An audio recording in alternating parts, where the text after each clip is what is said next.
Jabalpur नवागत SP टीके विद्यार्थी ने आज सोमवार को जबलपुर एसपी कार्यालय पहुंचकर पुलिस कप्तान की कुर्सी संभाली। इस दौरान श्री विद्यार्थी ने कहा कि अपराधों पर नियंत्रण और अपराधियों पर लगाम लगाना पहली प्राथमिकता होगी। श्री विद्यार्थी ने कहा कि जबलपुर विकसित हो रहा है, जिसको देखते हुए नाइट पेट्रोलिंग बढ़ाई जाएगी और निश्चित रूप से शहर का यातायात दुरुस्त करने प्रभावी कदम उठाए जाएंगे। निश्चित रूप से अपराध पर नियंत्रण और अपराधियों पे लगाम लगाना पहली प्राथमिकता होगी।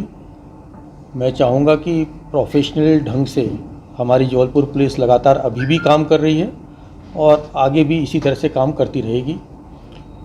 हम बीट सिस्टम को भी स्ट्रेंथन करेंगे, नाइट पेट्रोलिंग को भी स्ट्रेंथन करेंगे और कोशिश करेंगे कि हमारे यहाँ जबलपुर जिस तरह से तेज़ी से विकसित हो रहा है तो वहाँ पर यातायात व्यवस्था भी उतनी ही बेहतर हो सके। 30 वर्षों से लंबित अपनी 9 सूत्रीय मांगों को लेकर 15 मार्च से अनिश्चितकालीन सामूहिक अवकाश पर चल रहे महिला बाल विकास विभाग के परियोजना अधिकारी, सुपरवाइजर, आंगनबाड़ी कार्यकर्ता, सहायिकाओं ने आज सामूहिक रैली निकालकर कलेक्टर को ज्ञापन सौंपा। संयुक्त मोर्चा आईसीडीएस परियोजना अधिकारी संघ, पर्यवेक्षक संघ एवं आंगनबाड़ी कार्यकर्ता सहायिका संघ के बैनर तले वंदे मातरम चौक सिविक सेंटर से प्रारंभ रैली मालवीय चौक, तीन पत्ती चौक, नोदरा ब्रिज, तैयब अली चौक, घंटाघर होते हुए कलेक्ट्रेट पहुंची, जहां कलेक्टर को मुख्यमंत्री के नाम अपनी मांगों के समर्थन में ज्ञापन सौंपा गया। साथ ही मानव श्रृंखला का निर्माण किया गया।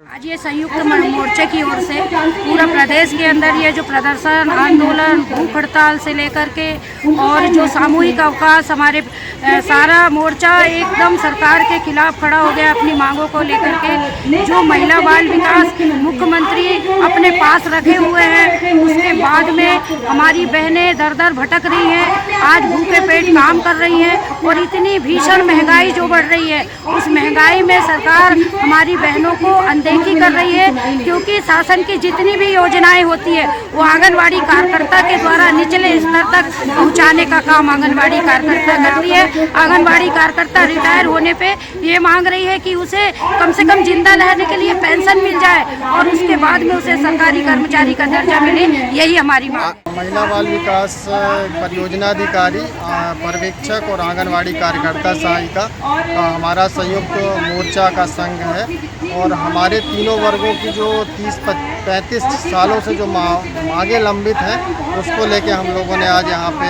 एकत्र हुए हैं और माननीय कलेक्टर महोदय को अपनी मांग रखेंगे, जिससे माननीय मुख्यमंत्री जी तक हमारी बात जाए और हमारी जो जायज़ मांगे हैं वो पूर्ण हो पाए।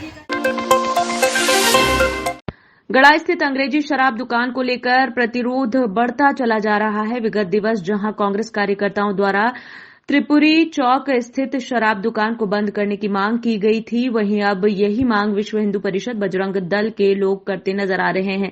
इन लोगों का कहना है कि क्षेत्र में खुली शराब दुकान के चलते आए दिन यहां पर शराबियों का जमावड़ा लगा रहता है, जो मार्ग से गुजर रही महिलाओं के साथ अश्लील हरकतें करने से बाज नहीं आते और यदि उन्हें कोई मना करता है तो ये शराबी मरने मारने पर उतारू हो जाते हैं। क्षेत्रवासियों ने एक लिखित ज्ञापन एसडीएम को सौंपते हुए उक्त शराब दुकान को अन्यत्र स्थापित करने की मांग की है। लगातार कई दिनों से शिकायत मिल रही थी, त्रिपुरी चौक पे जो शराब दुकान है वहाँ पर लोग शराब पीते हैं, सड़क पे खड़े होकर बदतमीजी करते हैं, महिलाओं से अभद्रता करते हैं, महिलाओं को गलत कमेंट पास करते हैं, जिसके विरोध में बजरंग दल विश्व हिंदू परिषद आज शराब दुकान बंद कराने के लिए त्रिपुरी चौक पर एकत्रित हुआ है। क्योंकि आए दिन शिकायत आ रही थी, बजरंग दल के पास आए दिन से शिकायत आ रही थी, प्रशासन को कई बार आगाह किया कि आप शराब दुकान को लेके कहीं इसको कहीं व्यवस्थित शिफ्ट कराएं या यहाँ से दुकान अलग करें, लेकिन ना प्रशासन सुन रहा, ना शराब दुकान जो मालिक हैं वो ना सुनने तैयार हैं। आज बजरंग दल के सारे कार्यकर्ता यहाँ पर उपस्थित होकर दुकान बंद कराने आए हैं। साथ में ये मांग कर रहे हैं कि ये दुकान यहाँ आज के बाद नहीं खुलेगी। अगर आज के बाद दुकान यहाँ खुलती है तो बजरंग दल रोज़ यहाँ पर बैठ के धरना देगा जब तक दुकान यहाँ से शिफ्ट नहीं हो जाती। जबलपुर के शाहपुरा में 3 साल की मासूम के साथ दुष्कर्म करने वाले आरोपी को जबलपुर पुलिस ने आज गिरफ्तार कर लिया है। आरोपी का नाम हक्कू गोड है, जो कि बच्ची के घर के सामने रोड पर टपरिया बनाकर अपने परिवार के साथ रहता था। घटना 21 मार्च रात की है, जब आरोपी हक्कू बच्ची के घर पहुंचा, जहां पर अपने माता पिता के साथ बच्ची सो रही थी। आरोपी ने सोती हुई बच्ची को उठाया और फिर गन्ने के खेत में ले जाकर मासूम के साथ दुष्कर्म किया। आरोपी बच्ची को रात के अंधेरे में बेहोश हालत में ही छोड़कर भाग गया था। पुलिस ने गांव के पास लगे सीसीटीवी फुटेज के आधार पर एक युवक को जाते हुए देखा। संदेह के आधार पर पुलिस ने जब हक्कू को हिरासत में लिया। विदित है, थाना शाहपुरा अंतर्गत एक बड़ी सनसनीखेज एक घटना थी, जिसमें कि 3.5 साल की बच्ची के साथ दुष्कृत्य हुआ था और जो आरोपी था वो अज्ञात था। ये एक बड़ा चैलेंज था पुलिस के लिए कि उसको जल्द से जल्द पकड़ा जाए। एक तो घटना खुद में भी काफ़ी एक निंदनीय है और आरोपी भी अज्ञात था। इसको चैलेंज के रूप में लेते हुए हमारे जबलपुर पुलिस के समस्त अधिकारी, विशेषकर additional SP crime summer Verma, additional SP rural Shivesh Baghel, SDOP Sarika, crime branch की टीम, विवेचक एसडीओपी सियोरा और स्पेशली विजय शुक्ला और उनकी टीम बधाई की पात्र है कि जो उन्होंने आरोपी को आइडेंटिफाई कर उसके गिरफ्तार किया गया है। इसमें आरोपी जो है वो हल्कू गौण, उम्र 22 वर्ष, ग्राम नटवारा का ही निवासी निकला है। उल्लेखनीय बात इसमें यह है कि ये जो आरोपी है, ये जो विक्टिम का घर है उससे बहुत दूर नहीं रहता, वहीं रोड क्रॉस करके रोड के दूसरे पार इसका भी टपरा है और ये भी खेत पे मजदूरी करता है। रांची के झंडा चौक में टहल रहे 2 युवकों से पुरानी रंजिश को लेकर मारपीट कर 3 आरोपी चाकुओं से गोद कर फरार हो गए थे, जिसके बाद दोनों घायलों को आनन फानन में मेडिकल में भर्ती कराया गया, लेकिन इलाज के दौरान एक युवक की दर्दनाक मौत हो गई, जिसके बाद पुलिस ने एक नाबालिग सहित 3 आरोपियों को दबोच लिया है। जानकारी अनुसार पुलिस ने बताया कि 48 वर्षीय महिला निवासी वीएफजे ने रिपोर्ट दर्ज कराई थी कि वह क्वार्टर्स में झाड़ू पोछे का काम करती है। उसका बेटा अजय चौधरी एवं जेठानी का बेटा सतीश टहलने गए थे। ये मेरे दोनों छोटे भाई थे, सतीश चौधरी और अजय अहिरवार। ये दोनों सवेरे घर से काम के लिए निकले हुए थे, तो रास्ते में रज्जी वैन, इन लोग बीकाले अब्जे में अजय अहिरवार रहता और सतीश चौधरी सुभाष नगर झंडा चौक में।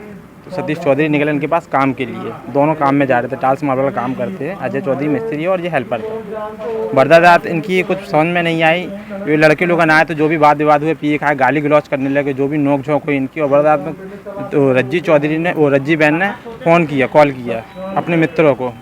मेरे सतीश चौधरी ने बताया कि बोले भैया इन्होंने फ़ोन किया और 2 लड़के आए।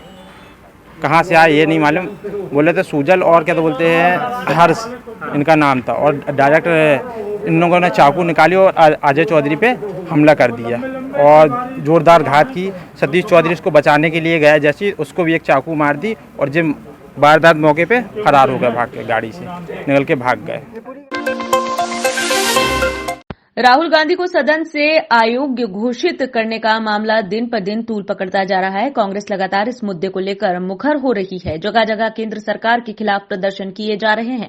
इसी कड़ी में जबलपुर स्थित सिविक सेंटर में महिला कांग्रेस की पदाधिकारियों ने आज सद्बुद्धि यज्ञ किया। इस मौके पर महिला नेत्रियों का कहना कि मोदी सरकार लगातार षड्यंत्र के तहत लोकतंत्र को दबाने का प्रयास कर रही है। भाजपा सरकार ने जो अपना निर्णय दिया है, हमारे सम्मानीय राहुल गांधी जी की सदस्यता को निरस्त करके मोदी सरकार ने जो अपने घृत कर्म का परिचय दिया है, हम आज उसकी घोर निंदा करते हैं। जबलपुर महिला कांग्रेस के द्वारा आज हम लोगों ने माननीय हमारे प्रधानमंत्री मोदी जी को ईश्वर माता रानी जगदम्बा सद्बुद्धि प्रदान करे, इसके लिए आज हम लोगों ने यहाँ पर उनकी सद्बुद्धि के लिए हवन किया है, भाजपा की सद्बुद्धि के लिए हवन किया है कि इस तरह का जो कृत्य कर रहे हैं वो अब ना करें। हिंदुस्तान में एक साथ भारतीय जनता पार्टी नरेंद्र मोदी जी और गृह मंत्री अमित शाह के खिलाफ सद्बुद्धि यज्ञ और धरना प्रदर्शन हो रहे हैं, क्योंकि जिस तरह से तानाशाही रवैया अपना के लोकतांत्रिक व्यवस्था को ध्वस्त करने का काम भाजपा सरकार कर रही है। राहुल गांधी जी को जिस तरह के मामलों में संसद सदस्यता खत्म करने का काम किया है, ये अपने आप में जितना घृणित और निंदाजनक है, उसकी जितनी भी निंदा की जाए कम है। इसके खिलाफ आज सिविक सेंटर में कांग्रेस परिवार ने धरना प्रदर्शन भी किया है और सद्बुद्धि यज्ञ भी किया। जबलपुर के थानागढ़ा अंतर्गत सुपाताल में आज सुबह उस समय हड़कंप की स्थिति निर्मित हो गई जब एक विवाहित महिला ने फांसी लगाकर आत्महत्या कर ली। घटना की जानकारी जैसे ही परिजनों को लगी तो उन्होंने तत्काल ही पुलिस को इसकी जानकारी दी। इस मौके पर पहुंची पुलिस ने शव का पोस्टमार्टम के लिए मेडिकल अस्पताल भिजवाया और मर्ग कायम कर जांच शुरू कर दी है। पूरे मामले की जानकारी देते हुए महिला के परिजनों ने बताया कि उनकी बेटी रागिनी पटेल का विवाह अभी कुछ ही वर्ष पूर्व हुआ था। मेरी दीदी के साथ अब जो कुछ भी हुआ हो, लेकिन मुझे यही लगता है कि जैसे दीदी को किसी ने मार के और है तो टांग दिया गया है।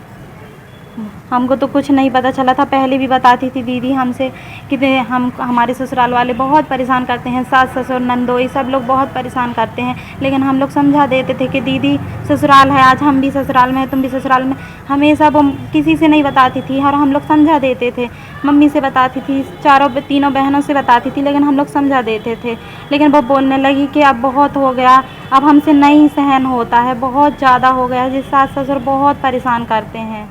मेरी बेटी के साथ मेरे घर में मेरी बेटी बताती थी कि मम्मी मेरे को परेशानी है बहुत। मैंने बोली बेटा क्या करूँ, मैं परेशान हूँ, अच्छे से रहो। हम 4 बेटी हैं, एक बेटी हो तो वो भी बोल रही थी मम्मी मैं घर नहीं आऊँगी आपके यहाँ, मैं यहीं रहूँगी।